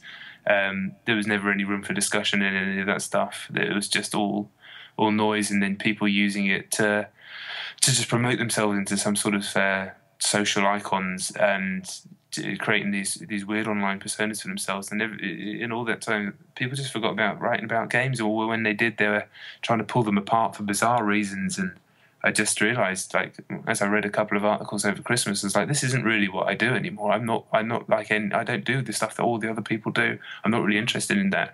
And it kind of makes me, there's not a single outlet I like to read. There's not a single outlet, you know, when I got into it, there were 8 magazines I loved and a couple of websites. So realistically, what would I be pushing myself forward to in that world? So, yeah. It kind of comes at a time where everything's kind of coming all at once, but that's about it. You know, we want to say massive thank you to anybody that's listened to the show. Obviously, it's always been one of the strangest things, I'd say, about just suddenly talking into a microphone with the guy that you've known for forever. The fact that people have taken their time to listen to the show and to interact with us, talk to us. We made friends through doing the show, met all sorts of different people over the last few years, and had great interaction with so many people. So a massive thank you for any of that. It's truly humbling, to be honest. Even though it's hardly like we're talking about millions of listeners or whatever here, it's still been a small kind of core audience. But I say small, decent sized core audience. But and so many kind words said. So all that stuff's been amazing, and definitely the hardest thing to, the hardest thing about stopping the show, I'd say, is all that kind of stuff, all the kind words that everybody, well, not everybody, but so many people have said. But realistically, for our own health, mental health, physical health, and probably everything else, it just had to, it had to stop. And the fact that we both kind of came to the conclusion from not having mentioned it at all to deciding that we were definitely going to finish. What was that like? I mean, that conversation was like 2 minutes on text. Yeah. I mean, it just says that we were both clearly thinking about it, but perhaps we're sticking to it because of a sense of, I don't know, like, I wanted to do it, but I also didn't want to let you down. Do you know what I mean? So I think maybe there was something like that going on both sides. So I've been talking for about 25 minutes. So. Yeah, no, I mean, I share a lot of the same things that you said. I mean, at the end of the day, that's why we started up this. We wanted this to be almost like a magazine program. And, that format just kind of doesn't exist. I mean, I still, like you, I'm going to continue to hopefully keep writing about games, but it can't be a sole focus anymore just because there's no money in it. If like I said, I think the people who are making. Who are working as freelancers now have a full-time job and they do it on the side, or if you're one of the people who goes to Patreon, you have to be this big personality, and a lot of your stuff has to be as much about you as it is about the games. And that just does not appeal to me.